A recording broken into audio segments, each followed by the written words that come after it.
Hello, everyone. My name is Laura Rezac, and I am the Associate Rector at St. Stephen's Episcopal Church.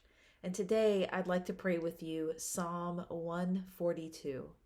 So if you have a Bible or a Book of Common Prayer handy, go ahead and turn to Psalm 142, and you can read along silently while I give voice to the words. Psalm 142. I cry to the Lord with my voice. To the Lord I make loud supplication. I pour out my complaint before him and tell him all my trouble. When my spirit languishes within me, you know my path.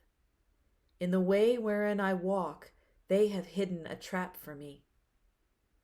I look to my right hand and find no one who knows me. I have no place to flee to, and no one cares for me. I cry out to you, O Lord. I say, you are my refuge, my portion in the land of the living. Listen to my cry for help, for I have been brought very low. Save me from those who pursue me, for they are too strong for me. Bring me out of prison, that I may give thanks to your name. When you have dealt bountifully with me, the righteous will gather around me. Psalm 142. So remember, I've said before that the Psalms have the whole depth and breadth of human emotional conditions. And here what we have is somebody who is in dire straits indeed. Someone who feels they have no place to flee to, that no one cares for them. They're crying out to the Lord with loud supplication, pouring out their complaints, telling the Lord all their troubles. You know, when we're going through really difficult times, it can be really hard to find meaning in that difficulty. I know times in my life when I've suffered, when I've been upset, when I've been in conflict with someone, when I've despaired. It's sometimes really hard in those moments to see God at work, to see any blessing in that moment. And sometimes the blessing is when you're there, when you're that down, sometimes the blessing is that every part of your being cries out to God.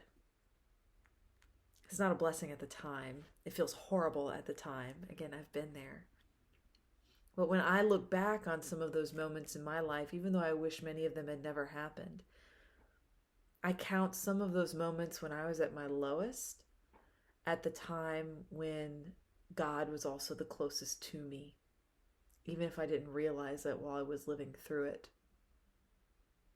That my cries for help, that my desire for God, in a way, brought me so close to God's heart, really clarified the reliance that I have every day on God, whether I admit it or not.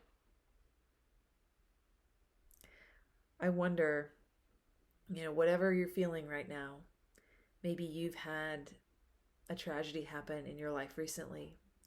Maybe you're feeling really low. Maybe you're feeling really lonely. I know that this physical distancing is really taking its toll on a lot of us. It's been almost a year now. It's hard to believe. If you're feeling low, if you're feeling lonely, I want you to remember this psalm. And remember that you can cry out to the Lord with your whole voice. You can make loud supplication. You can pour out your heart to God. You can tell God all your troubles. God's heard it all before. Even if you feel like nobody cares for you, like there's no one else for you, let God be your refuge. Let God be the one who listens to your cry for help. Be well, friends. Stay safe. Wear your mask. And I'll see you again soon.